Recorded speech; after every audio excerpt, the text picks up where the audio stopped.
A billionaire wed a quirky girl, unaware she was a secret billionaire too. Hello everyone. Before we begin today's story, I have a small favor to ask. Please hit subscribe and turn on the notification bell so you never miss our channel's new videos. It is quick, free, and the best way to support us in bringing you more dramatic stories. Your support truly means the world to us. Where are you watching from? Drop your city or country in the comments below. Thank you very much. Now, let us get back to our main character. Rain drifted lightly over the glass roof of the small courthouse, tapping like quiet fingertips against the night. Inside, the hall was nearly empty, lit by humming fluorescent lights and the faint echo of footsteps that sounded far too loud for such an intimate moment. Mark Hawthorne, the billionaire everyone in the city recognized from magazine covers and business channels, stood in a black tailored suit that had clearly been chosen by an assistant, not by him. His jaw was set the way a man looked when he had accepted his fate long before he fully understood it. To his left, a clerk flipped through paperwork with the boredom of someone who had witnessed too many marriages and too few real love stories. To his right, the door creaked open, and she stepped in. Lila Monroe, the quirky girl he agreed to marry in a burst of frustration and impulse 2 nights earlier. She walked in with a soft, uneven smile, clutching the hem of her off-white vintage dress as if she had bought it last minute from a thrift shop, and she probably had. Her auburn hair was tied up in a messy knot that somehow looked intentional. There was nothing polished about her, no diamonds, no designer labels, no attempt to match a billionaire's world. That, ironically, was what drew him in the first place. She gave him a small wave, almost shy, almost amused by the absurdity of the moment. "Hi, Mark," she whispered, her voice warm and oddly steady. "I did not trip on the stairs this time. I consider that character development."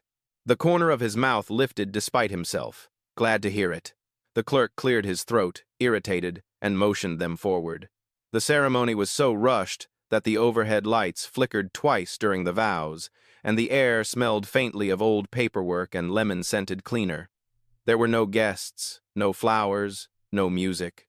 Just 2 signatures, 2 rings, and a decision that would change both of their lives far more than either of them understood. When the officiant pronounced them husband and wife, Lila blinked up at Mark, her eyes bright, playful, and painfully honest. She did not look like someone marrying a billionaire. She looked like someone marrying a man she found interesting, confusing, maybe even a little lost.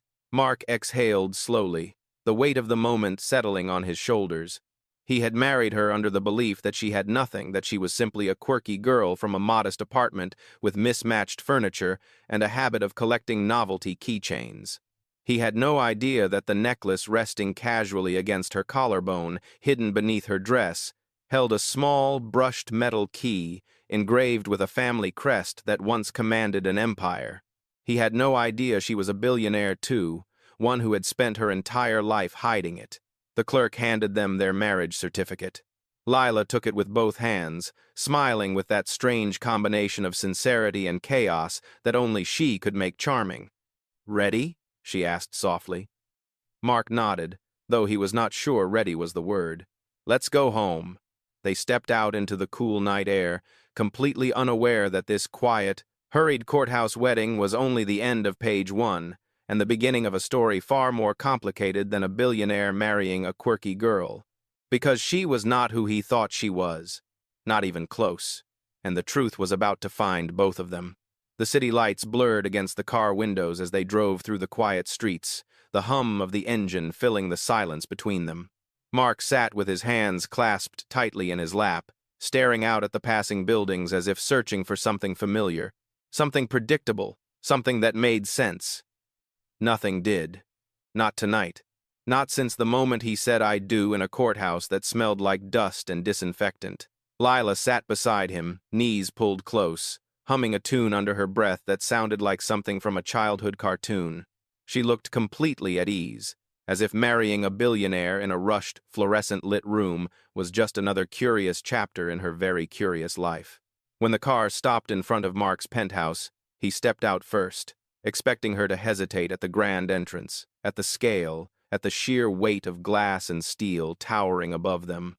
Instead, she only tilted her head, studying the architecture with genuine appreciation. "This looks like it came out of a magazine," she said softly. "A cold magazine, but still a magazine." Her honesty made him pause, then exhale a small laugh. It can feel like that sometimes.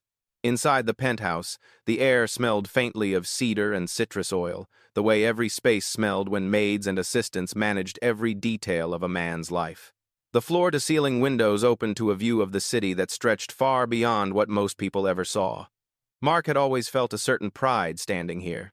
Tonight, it felt different, like the view belonged to someone he no longer recognized. Lila wandered around the living room slowly, running her fingers along the edge of a marble table, her eyes drifting across the polished surfaces and perfectly arranged decor. Everything looked untouched, unlived in, staged. "It is beautiful," she whispered, "but it does not feel like a home. It feels like an exhibit." Mark swallowed hard. "I suppose that is accurate." She glanced at him over her shoulder. "When was the last time you bought something here because you liked it? Not because someone told you it matched the space?" He did not answer. He did not need to. They both knew the truth. She walked toward the bookshelf, where a single framed photo rested. It showed Mark shaking hands with his father at a business award ceremony. No smiles, no warmth, just a transaction immortalized in a silver frame. "Was he proud of you?" she asked. Mark's voice tightened. He was proud of the empire. That was enough for him. Lila nodded, as if she understood more than she let on. She set the frame down gently. "Everyone has a story, even the people who pretend they do not." Mark studied her then. The quirky girl in a simple dress, standing in the center of a home built for power, not comfort. Something about her unsettled him in a way he could not explain. She was not intimidated. She was not impressed. She was not trying to fit in. She simply existed as herself. "We married too fast," he said quietly. "You know that." She turned to him fully, folding her hands in front of her. "Maybe. But sometimes the wrong timing leads to the right truth." He frowned. "What truth?"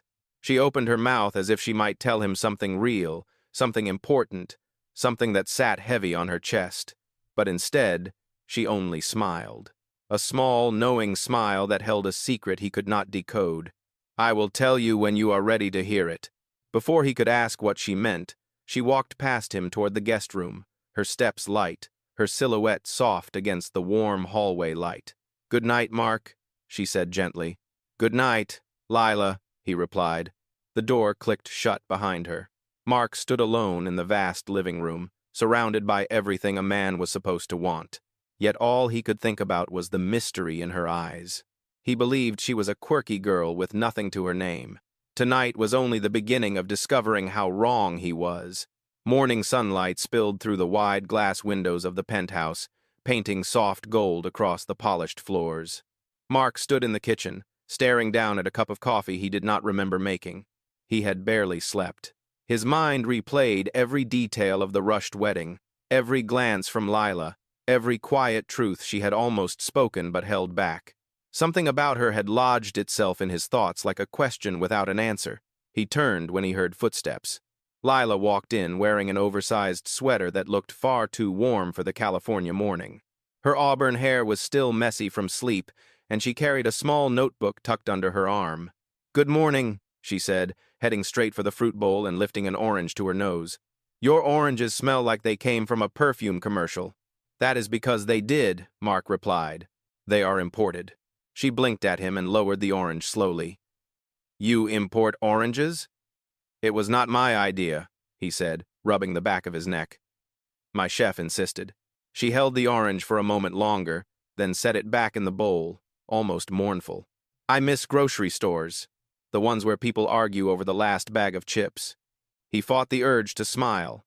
"We can go to one. No one is stopping you." She shrugged. "Maybe later. I want to explore the apartment first. It feels like a maze built by someone who never wanted to get lost." Her words hit deeper than she knew.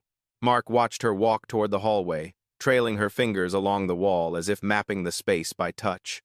She stopped in front of a narrow display shelf where a series of glass awards stood in perfect alignment. "Do these mean a lot to you?" she asked. "They used to," he answered quietly. Now they are just reminders that I worked harder than I lived. She nodded gently and continued her quiet tour, pausing when she reached a large framed print tucked in the corner. The edges were dusty. It was the only object in the entire penthouse that looked untouched by his staff.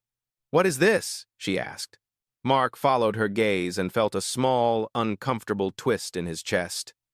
"It is a sketch I made in college, before everything got complicated." The drawing showed a street corner, a coffee cart, and a woman feeding birds. It was simple, almost childlike, but full of warmth. Lila knelt down slightly, eyes sparkling with genuine surprise. "You drew this? You should hang it up." "It feels alive." He shook his head. "I do not draw anymore." She placed the sketch carefully back where she found it, almost as if respecting it. "Maybe you should." Her voice was soft, thoughtful, and something about the moment made Mark feel strangely exposed, as if she saw a part of him he had buried long ago. She stood again and moved toward the balcony, pulling open the door and stepping into the fresh morning air. The city stretched endlessly below them. She leaned on the railing, hair blowing lightly in the breeze.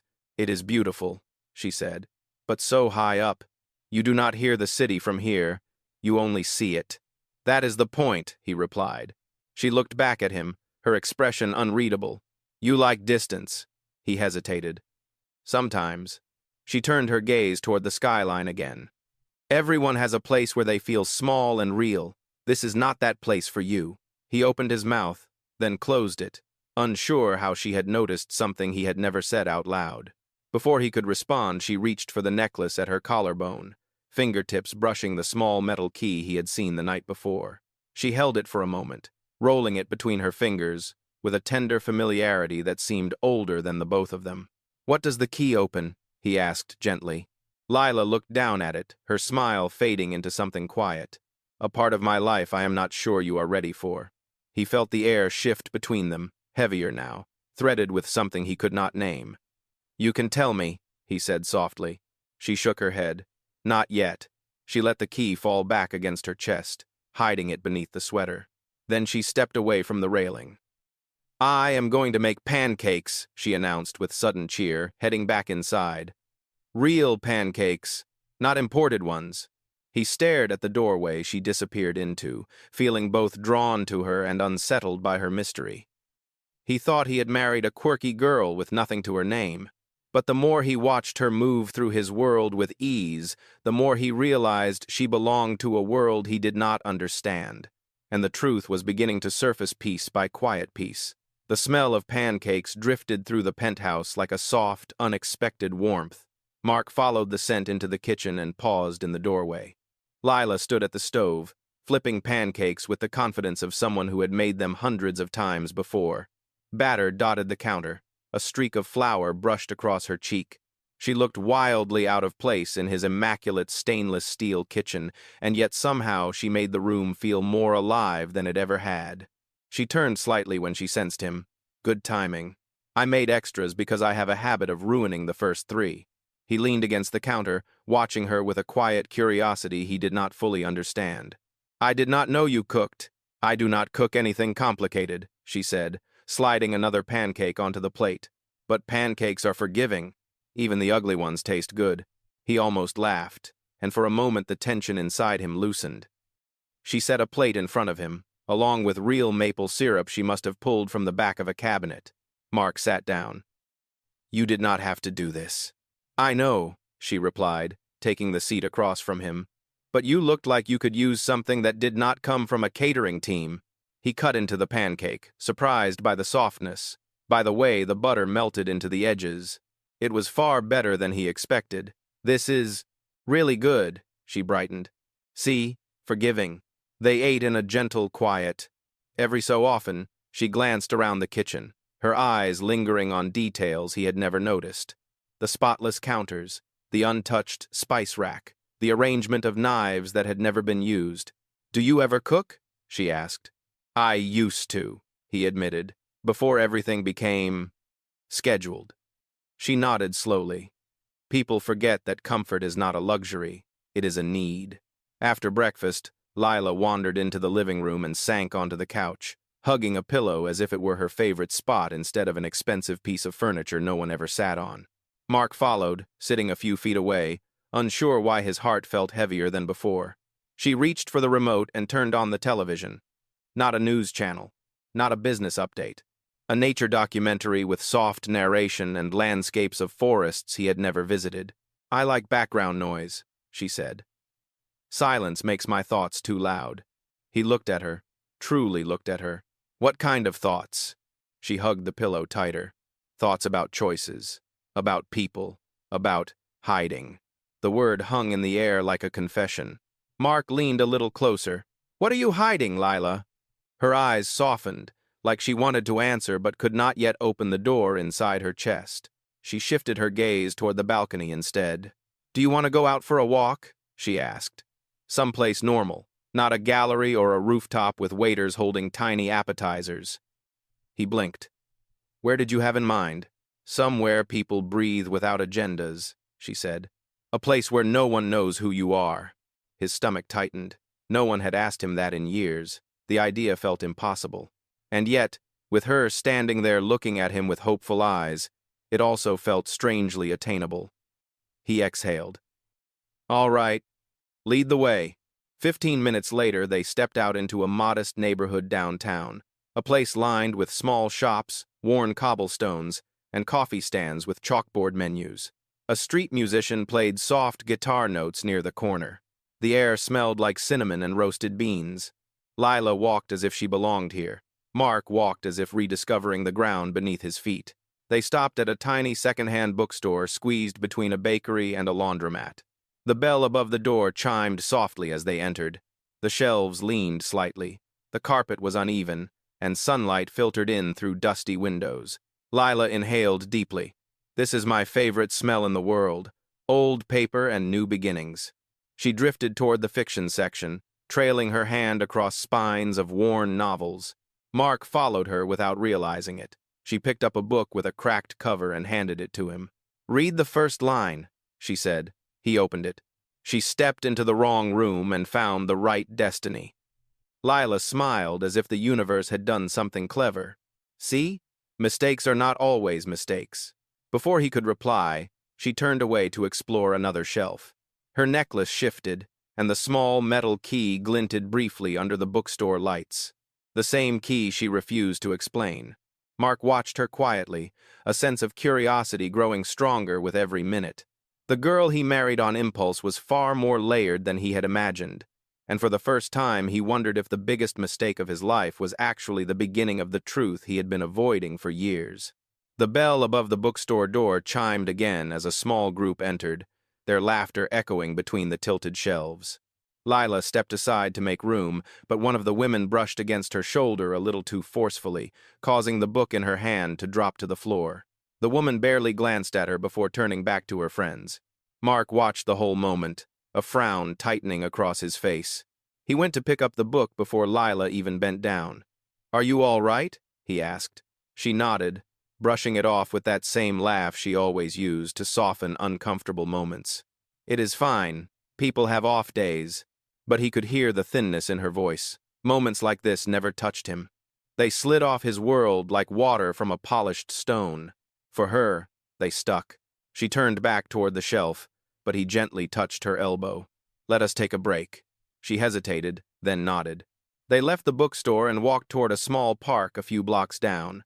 A quiet space filled with wooden benches and a single fountain that splashed unevenly in the center. Children played near the edge while a few dog owners chatted by the walkway. Lila sat on one of the benches, leaning forward with her elbows on her knees. Mark sat beside her, watching her expression shift from warm curiosity to something more reflective. "I forget sometimes," she said softly. "When you are just living as yourself, people see you one way. When you are living behind something else, things change." He studied her carefully. "You mean when people think you are less?" She nodded without looking at him. "People show who they really are in small moments." Mark looked out at the fountain, his jaw tightening. "You do not deserve that, not from anyone." She let out a breath that trembled slightly. "Everyone deserves respect, Mark. Even the people who never get it." He turned toward her fully. "Lila, If anyone treats you poorly, tell me. I will handle it. She lifted her head at that, surprised by the seriousness in his tone. You cannot fix people, she replied, and you do not need to fix everything for me. I want to, he said before he could stop himself. The breeze shifted around them, sweeping fallen leaves across the path. She pulled her sweater tighter around her shoulders. Why? She asked quietly. He swallowed hard. Because you are different. You see things no one else sees. You make the world feel less heavy. Her eyes softened, searching his face as if she were trying to understand something in him that he did not even understand himself. Before either of them could speak again, a dog barked nearby, chasing a red rubber ball that rolled toward their feet. Lila picked it up and tossed it back to the owner with an easy smile. The simple interaction eased the tension around them. Mark watched her, noticing the warmth she carried so effortlessly, the way she blended into normal spaces as if she had been born for them. She felt so natural here, among regular people, in a place where no one looked twice at her. But he still could not shake one thought. Lila, he said gently, that key you always wear, the one you keep holding. You said it opens something important.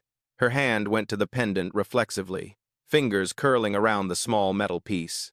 Her shoulders rose and fell with a slow breath, as if she were weighing something carefully. Yes, she finally said. It does. What is it? He pressed softly.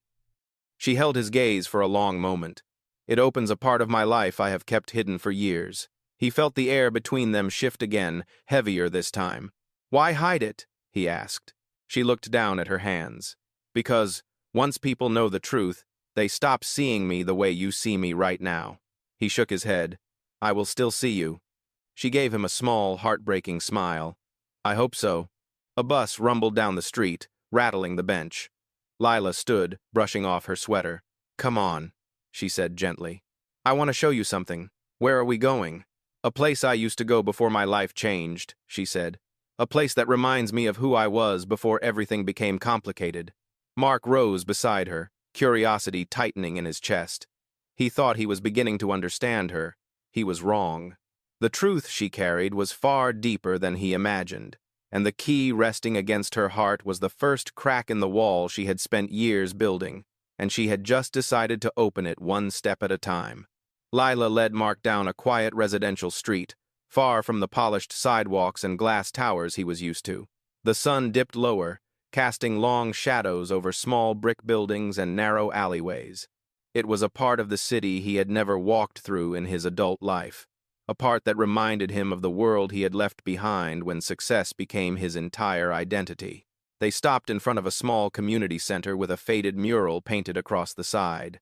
The paint was chipped, the colors muted, but the image still held warmth, children holding hands beneath a bright yellow sun. This used to be my second home, Lila said, her voice soft with memory. Mark glanced at the building. You volunteered here? For years, she replied. Before, everything changed. She pushed open the door, and the hinges groaned in protest. Inside, the air smelled like old wood, crayons, and the faint scent of laundry detergent. A row of mismatched chairs lined one wall, and handmade drawings filled a corkboard in messy layers. A woman in her late 60s shuffled out from a back room, wiping her hands on a dish towel. When she looked up, her eyes widened. Lila? She gasped. Lila smiled. Hi, Miss Agnes. The woman hurried over and pulled her into a tight hug. I thought you moved away for good. You barely left a message when you disappeared. I am sorry, Lila whispered. Things got overwhelming. Miss Agnes pulled back, studying her face. Your life got big, I could tell. But you were always the girl who came in early and stayed late. You made this place brighter. Lila blinked fast, trying to hold back emotion. Mark watched, feeling something shift inside him. This was a side of her he had never seen. Not quirky, not mysterious, just deeply kind. Miss Agnes finally noticed him. And who is this tall gentleman? Lila hesitated. This is Mark, not my husband, not the billionaire, just Mark. The simplicity of it struck him harder than he expected. Well, Miss Agnes said, patting her arm, you have good taste. Bring him inside while I make tea. I want to hear everything. She disappeared back into the kitchen with surprising speed. Lila walked toward a rack of old toys in the corner.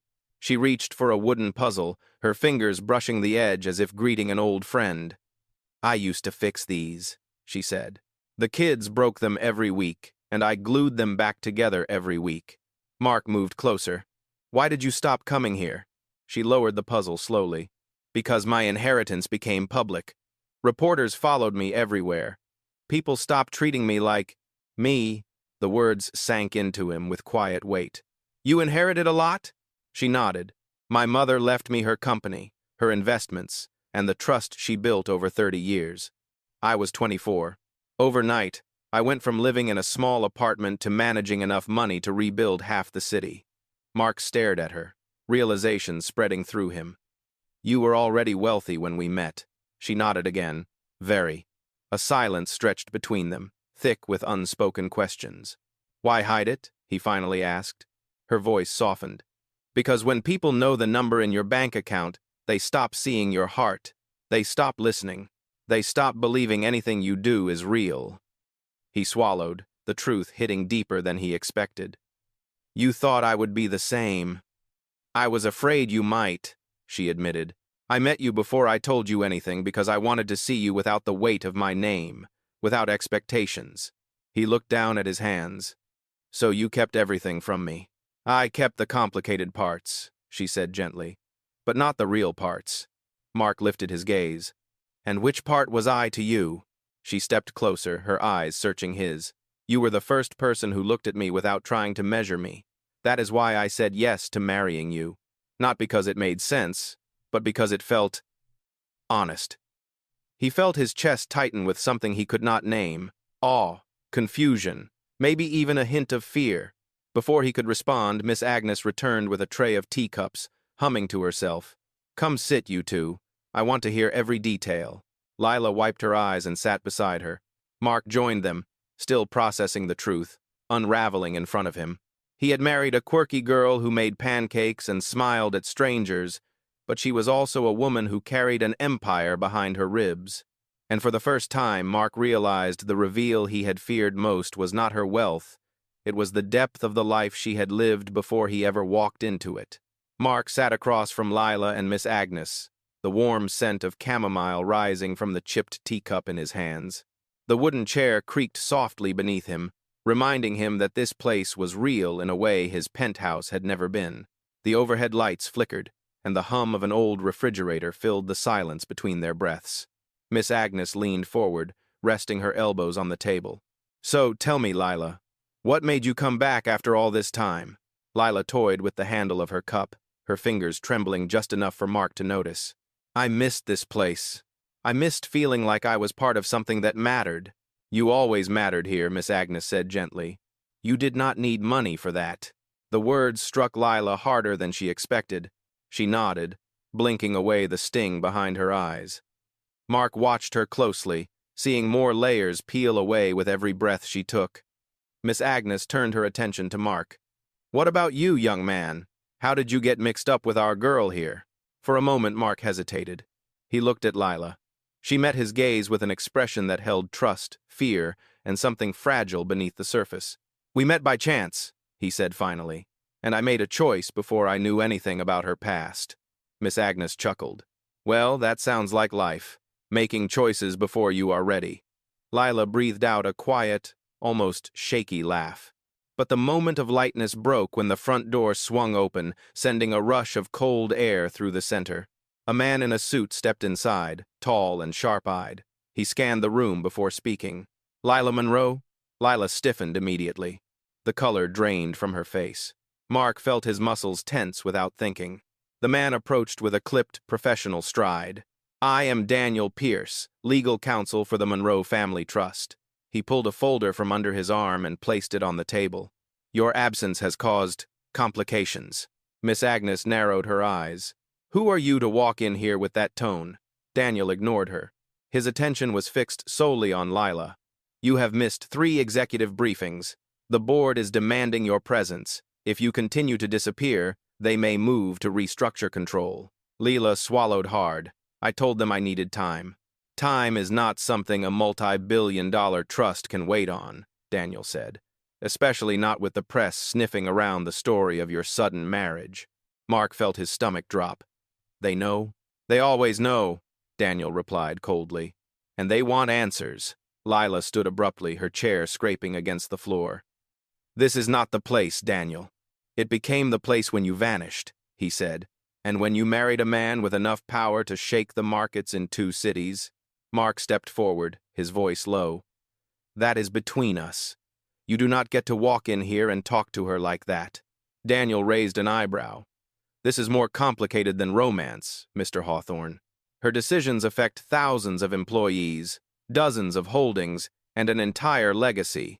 Lila pressed a hand to her forehead, overwhelmed. I did not ask for any of this. But you inherited it, Daniel replied.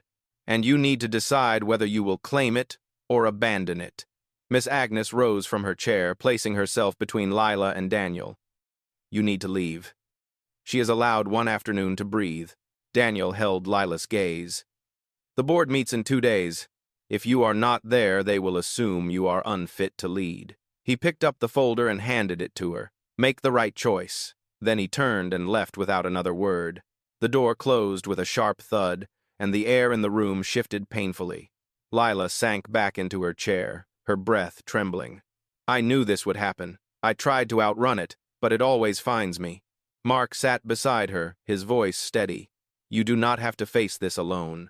She stared at the folder in her hands, the weight of it pressing into her chest. You say that now. But once you see the full picture, once you understand how big it all is, you might change your mind. He shook his head. You let me into your world today. All of it. I am not walking away. Her eyes glistened, but she looked down quickly, hiding the emotion. Miss Agnes reached over and placed a gentle hand on Lila's shoulder. Your heart has always been bigger than any trust fund. Do not let them scare you into forgetting that. But Lila could not answer. Her thoughts spiraled, tangled between duty, fear, and the fragile new bond forming between her and Mark.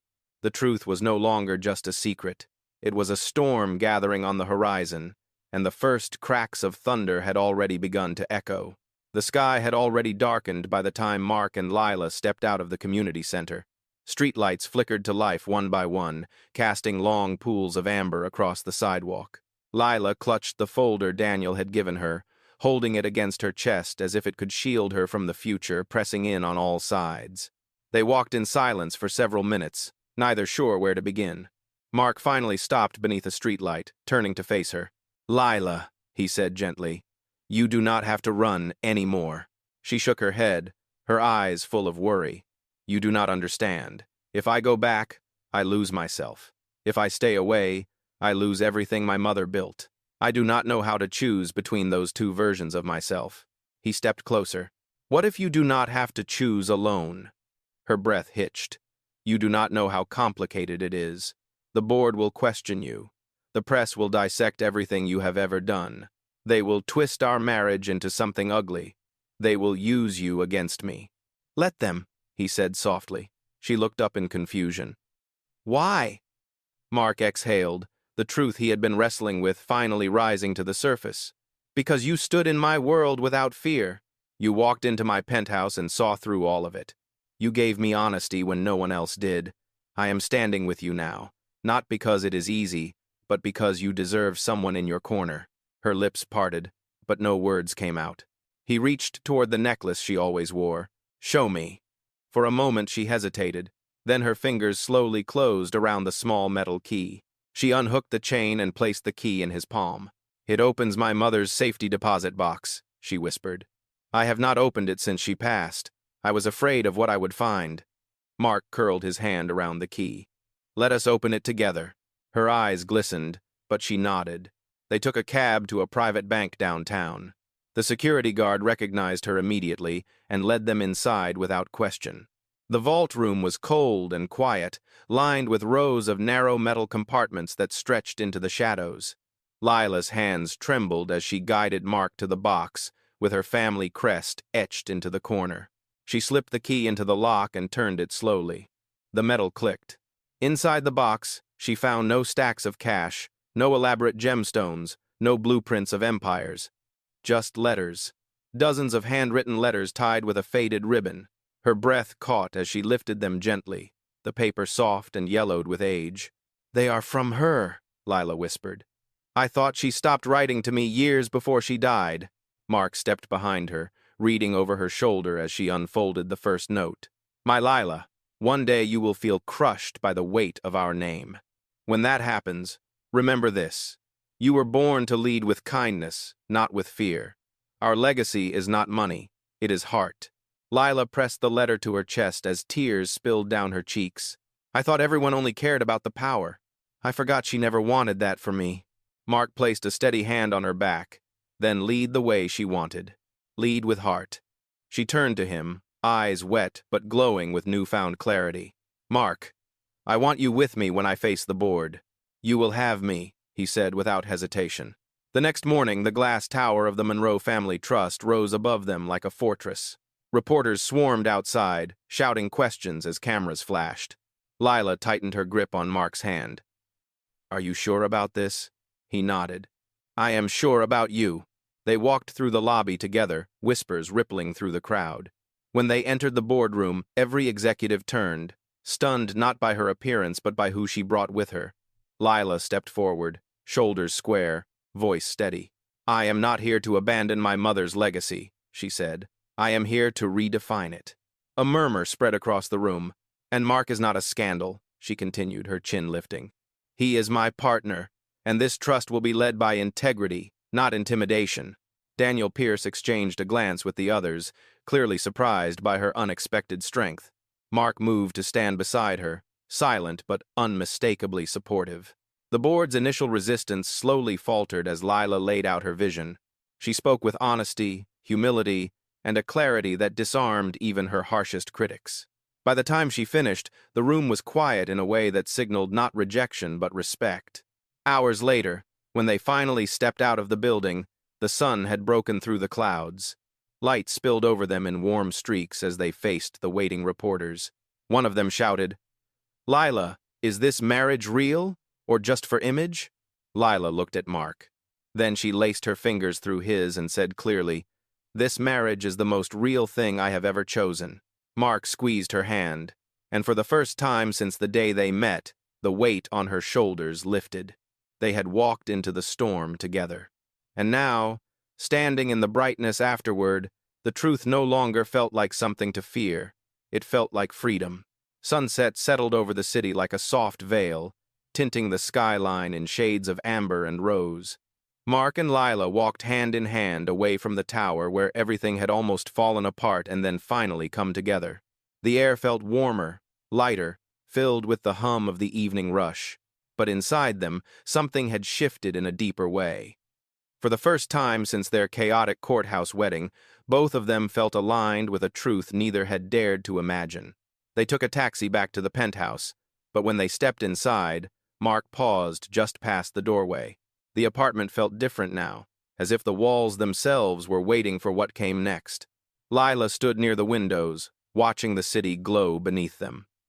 "It is strange," she murmured, her voice soft but steady. "I spent so long hiding from the world, and today I finally invited it in." Mark moved beside her, hands in his pockets. "You did more than that. You faced a room full of people who doubted you, and you turned every single one of them around." She smiled faintly. "I did not do it alone." He looked at her, really looked at her, the way he should have from the beginning. "I am proud of you," he said, "not because of your name or your trust or what you inherited. I am proud of you because you lead with compassion. You lead the way your mother hoped you would." Her eyes brightened at the mention of her mother. "I thought opening those letters would break me," she whispered, "but they made me feel more whole than I have in years." A quiet moment stretched between them, full of warmth and possibility. Then Lila reached for the chain she had taken off earlier at the vault. She held the small metal key in her hand, turning it slowly so it caught the last bit of daylight. "This key used to feel like a burden," she said, a reminder of how heavy her legacy was. "But now, I think it feels like a promise." Mark touched the key lightly. "A promise of what?" She took a breath. "A promise that I do not have to carry it alone anymore." The words hung in the air like a vow. She stepped closer, her voice trembling just enough for him to hear the truth in it. "Mark, I want you beside me, not because I need saving, not because you are a billionaire, not because the board wants a stable public image." She paused. "I want you because you are the first person who ever saw me as someone worth knowing before you knew anything about my life." His chest tightened. "Lila," she held up a hand. "Let me finish." He fell silent. "When we met, you were a man exhausted by expectations, and I was a woman terrified of her own inheritance. But every moment since then has shown me that we are better when we stand together, not hiding behind our fears or our money." Her voice softened as she met his gaze fully. "I did not marry you to run away from anything, but I want to stay married to you because I finally know what it means to choose someone with my whole heart." The room was quiet except for the distant sound of traffic far below. Mark took her hand gently. "Lila, from the moment you walked into that courthouse, I felt something shift inside me. I did not understand it then. I barely understand it now. But what I do know is this." He took the key from her palm and closed her fingers around his. "I choose you too." Her breath caught, her eyes shimmering. He continued, his voice steady. "Not the billionaire, not the heiress, not the woman the world will write headlines about. I choose the woman who makes pancakes, who loves old bookstores, who fixes broken puzzles for kids who never learned how to be gentle. I choose the woman who showed me how to be human again." A single tear slipped down her cheek, and he brushed it away. "Mark," she whispered, "I love you." He smiled softly, pulling her into his arms. "I love you too." They stayed that way for a long, still moment as the sun dipped below the horizon. Later, they moved to the balcony, standing shoulder to shoulder as the city shifted into night. Lila leaned her head against his shoulder, the key warm in her hand. "So," she said lightly, "does this mean we are finally starting our marriage for real?" Mark placed a gentle kiss on her hair. "I think this is the first real moment we have ever had." She laughed softly, a sound that overflowed with relief and hope. "Then let us make more of them." As the city lights flickered like distant stars, Lila closed her eyes, letting the night breeze wash over her. She felt lighter, grounded, and entirely herself. No lies, no fear, no hiding.